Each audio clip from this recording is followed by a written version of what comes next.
నమస్తే, నేను మీ doctor Sampath Kumar, world record blood donor. ఈ రోజు నేను బసవతారకం క్యాన్సర్ హాస్పిటల్ కి ప్లేట్లెట్స్ డొనేట్ చేయడానికి వచ్చాను. ఇక్కడ చూస్తే చిన్న పిల్లోడు కాడి నుంచి ముసలోళ్ల వరకు క్యాన్సర్ తో బాధపడుతున్నారు. అసలు క్యాన్సర్ రావడానికి కారణాలేంటో ఈ వీడియో చూడండి.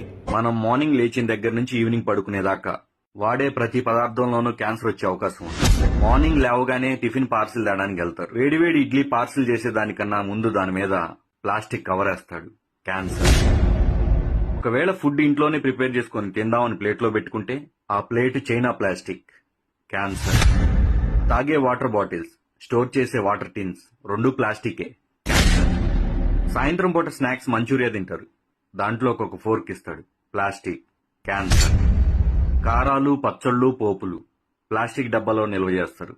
క్యాన్సర్. స్నానం చేయడానికి ప్లాస్టిక్ బకెట్ లో హీటర్ పెడుతున్నారు, వాటరే కాదు ప్లాస్టిక్ బకెట్ కూడా హీట్ ఎక్కువ. క్యాన్సర్. ఆరోగ్యానికి కొబ్బరి బొండా తాగుతారు, కానీ దాంట్లో ప్లాస్టిక్ స్ట్రా వాడతారు. తలనొప్పని టీ తాగుతారు, కానీ దాన్ని పార్సిల్ ప్లాస్టిక్ కవర్ లో చేస్తారు. పాల ప్యాకెట్స్, పెరుగు ప్యాకెట్స్, ఆఖరికి చిన్న పిల్లలు తాగే పాల డబ్బాతో సహా ప్లాస్టిక్. క్యాన్సర్. వీటన్నిటికన్నా మోస్ట్ డేంజరస్ మార్నింగ్ లేచిన దగ్గర నుంచి ఈవినింగ్ పడుకునేదాకా వాడే మొబైల్ ఫోన్స్. క్యాన్సర్. ఫైనల్లీ 2030 కల్లా ప్రతి ఇంట్లో ఒక క్యాన్సర్ పేషెంట్ ఉండే అవకాశం ఉంది.